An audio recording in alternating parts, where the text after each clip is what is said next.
Welcome to another episode of the Uncomplicating Business Podcast. I'm Sara Torpey.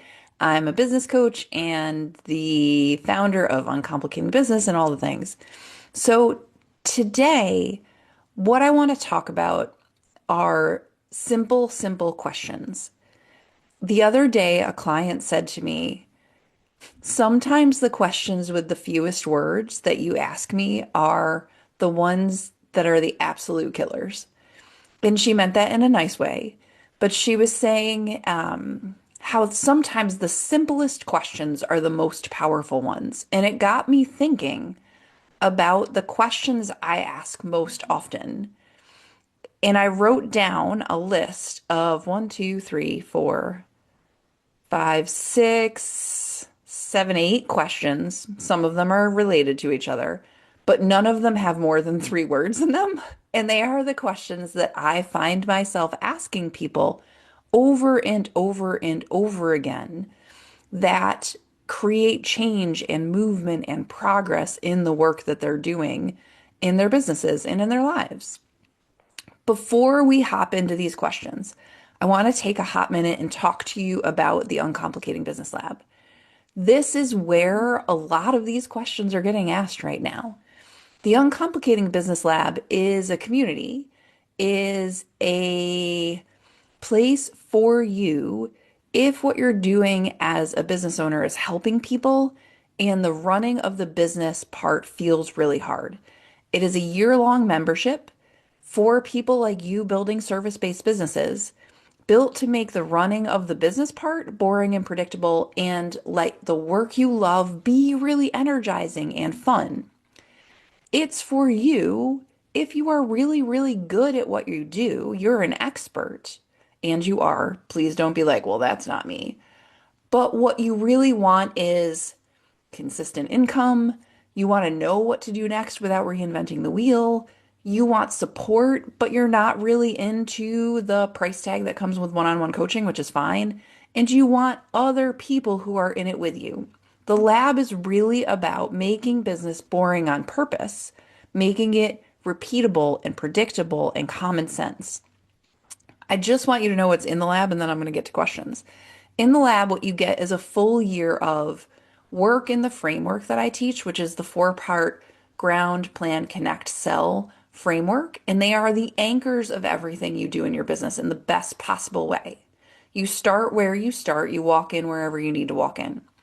There is, by the end of June, going to be this very lovely getting started mini course library. There's one course per pillar, and they have 4 or 5 modules each. There's some reflection pieces, but it's like if you don't know where to start in planning or connecting, this is where you're going to start. Every week we have 2 live sessions. One is a themed focus session about planning or connecting or evaluating. And then the other is a co-working session. One of those co-working sessions a month is about offers, so it's called offer hours, but it is about giving you the time and space to actually complete the work you're trying to do. In the lab, also the signature course I teach called Selling for Weirdos is baked in. It is a part of the lab at no extra cost to you. There are ongoing games and live sections and workshops and experts that are mixed in because I can't help myself. And there's a cool self-assessment that I've just finished building that is a part of the lab, and it's going to help you direct your work. I would love to see you join the lab with us. It is a growing community. It is a container and membership that is really built to make your life easier, your business more successful, your work simpler. And so come play with us in lab. It really is meant to serve you. And I will be in there with you. The other people in the lab are in there with you. We make the connections and we do the work together. So the simple questions that I want to share with you today are, like the ones you could put on a post-it note. Mine are on a post-it note that you can just use to remind yourself when you're stuck, when you're off track, when you're feeling disconnected. Okay, so I'll start with the start. And this is the one that if you've ever worked with me one-on-one or in any kind of container at all, you know this is the first thing out of my mouth every single time we talk. And it's what's good. What's working is the other version of this. But for me as a coach, for me as a human, so much of what we do is built upon success and should be. But that is not our natural human inclination. You know this. So it is the reminder that I give to people every time we talk of like, there are things working. Let's start with those. And when clients are like, well, I had this good thing happen and also I have this problem. I every single time I'm like, okay, tell me another thing that's good. Because yes, we will jump into solving the problems, but a lot of times what we find is the problems don't feel as big or as pressing once we know what's working. The panic comes out of them. The edge of scarcity comes out of them. And then they are way easier to manage. The next question that I love, the second one that I use all the time is it true? So people will come to me and say, well, I know this person is thinking about this. I know I have to do it this way. I heard that this is going to happen. I know that they're probably thinking this. And my answer back every time I hear something that sort of connects that way is that true? Right? Like, how do you know? That's another one I love. How do you know? Right? It's like the check of like, is this actually true? Which is more often how I ask it in the forward form. It's like, is that actually true? Because it's challenging assumptions. We in our human brains assume all kinds of insane things all the time. The conversation I have with my 14-year-old daughter all the time is that she assumes the absolute worst is going to happen, that people are thinking the absolute worst of her. And that's never the case. So it's like, is it true? Is it actually true? Can we challenge the assumption that you're making about what that other person is thinking? What what's going to happen next, what has to happen or doesn't, right? It's right up there with how do you know? Okay. And the question that follows that is actually the same one that's on my list here. And it is, what's the evidence? Because here is the other thing that happens to us all the time as human beings is our brains say one thing and the data says another. I just had a conversation with a client yesterday who said to me, you know what, Sarah, I think that my business, she runs a franchise. She was like, I think my business is not doing as well with referrals as we've done in the past. And based on the conversations she and I have had over the last couple of months, I don't actually think that's true. I think what actually is happening is they've had a really busy couple of spring months. The business is doing very well. And now, as we roll into summer, things are starting to slow down, which happens every year. And she's looking for things that are wrong, when in fact, it's just kind of a time of year flow thing.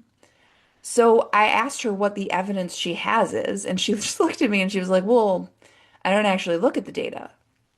And the thing I explained to her is like most of the time when I make an assumption and then I go look at the data, I am wrong because my emotional brain is making a different decision than the data says. We do this all the time as human beings. This is why Vegas exists because we don't beat the house, but we think we're gonna. We're not using data, we're using emotion. And so for you, when it's like, I think this thing is going wrong, I don't think this is working as well as it used to be. I think I have to change this thing. Before you do that, ask yourself, what is the evidence? What does the data actually say?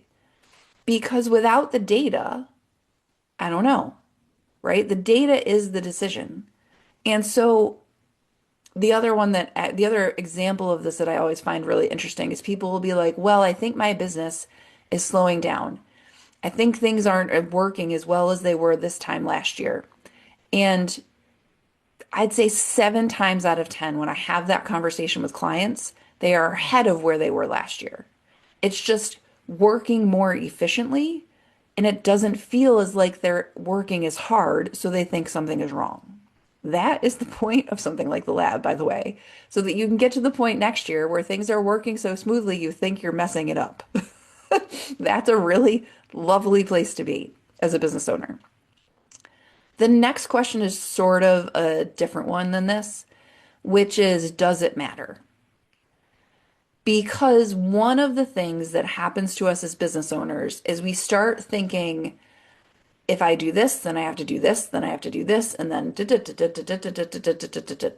and we get 20 steps ahead of ourselves, right? I was talking to another client yesterday who is a former teacher who is a planner. My friends, just like we all are, I want to know what I'm doing on April 22nd, 2030 also. But that's not how life works. And so sometimes we get really wrapped up in whatever it is. And the key question is, does it matter? Does it matter if it's blue or green? Does it matter if it's perfect or not? Does it actually matter if it's got a typo in it? Probably not. Does it matter if I hold on to it or let it go? Right? Does it matter if that person said that thing? Right? Another way I ask this question all the time is like, what's the impact? Right? Is there an impact? If I do that thing, what's the impact? I know, I know. I just paused there for a second because, like, what's the impact? It also should have been on this list. Now I'm sad I left it off, but it's in this podcast, so even better. Here's the thing. Sometimes get out over our skis as human beings. And the simplest question is like, does this matter? Is like, oh, wait, no. What I'm actually trying to do here is grow a business that serves people. So does finding the right yellow for my logo actually matter right this second? Maybe not. Because is that helping the people I meant to serve? I don't know. It could be that does it matter? Does it make an impact? Is how you help yourself prioritize over the long run. Because for me, one of the things I do when I look at my to-do list every day is like, okay, I'm going to do that and then this. I'm like, well, which one actually matters? Right? For me today, for example, the thing that mattered more than anything was getting the stitches out of my finger. And that was the first thing I did this morning. Like, that's what mattered. Is it a work thing? No. But did it matter? Yes. And then I'm doing this podcast, but I took the notes before I left. Look at me go. The next question that I think is really key that I ask all the time is sort of the flip side of does it matter? I sort of, not exactly. It's not why doesn't it matter exactly, but it's why not? This is the question I should have tattooed on my forehead because people will say to me, this is literally people will say to me, but I can't do it that way. And then the next words that clients who have been working with me a long time will be like, oh shit, but why not? Because that's the question. When you're like, but I can't do it like that. Well, why not? Who says? Is the other cousin of that? Like, I think this one has two cousins. One of them is who says, and the other one is so what? Because it's like, wait, it's another assumption challenger, right? It's like, I'm not sure I can do this way. Well, why not? Right? I have a client the other day who said to me, I'm not sure that sales call I had went the way I planned, and I don't know if I should follow up with her. And the question I asked was, why not? Like, what are you losing if you don't? You do. It doesn't hurt you, right? Why not do it the way that suits you? Why not follow the needs you see? Why not ask the question? Why not send the offer? Because as long as you're not causing harm by doing something differently, and you're not, right? Like you are not someone who is like, well, but that's going to hurt some people. I'm fine. Like in the dystopian romance novel I'm reading right now, where they're like, yes, we will fry people's brains. It's fine. But we're not going to do harm. And so the question is like, why can't you do it that way?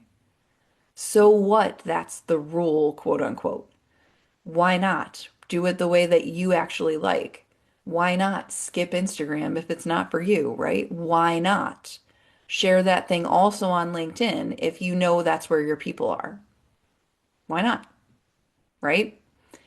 There's the last one.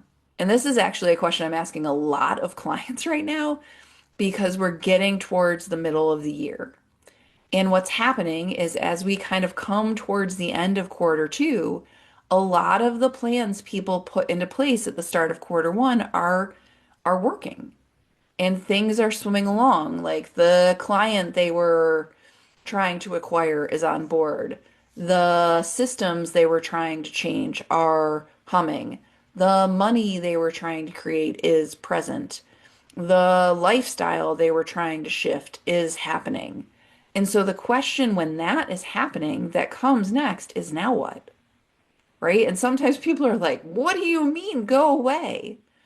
But when I was talking to a client last week who was in the lab who was like, okay, I've got this new client. I did the thing I set out to do. And I said to her, now what? And she was like, oh, damn. Right. We're thinking about the next one. Right. It's easy for us to be like, check, box, move on. But, it's like, okay, wait, let's recenter the goals. Let's reorganize the thinking. And then we can have clear next steps that are not just keep doing what you were doing, even though now it's sort of directionless because it's done. So that is a question for now. So I'm going to run you through the list real quick so you have them all. What's working? Is it true? What's the evidence? Does it matter? Why not? And now what? Those are the core, right? Like you can get really far with just those six. And they're not even, I don't even think it's 20 words if I count them all. So for you today, your first job is to ask yourself which of these questions is for you right now, because one of them is every time. For me, it's now what? Right now. The second job is for you to consider the lab.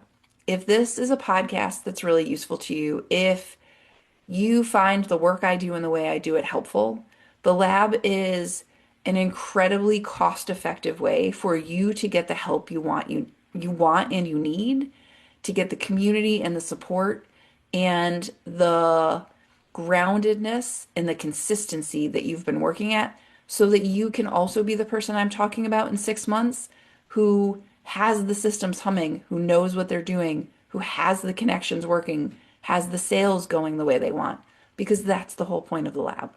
If you have questions, you should reach out. I am a human. I live on LinkedIn and Facebook and all the places. I answer emails. Please say so.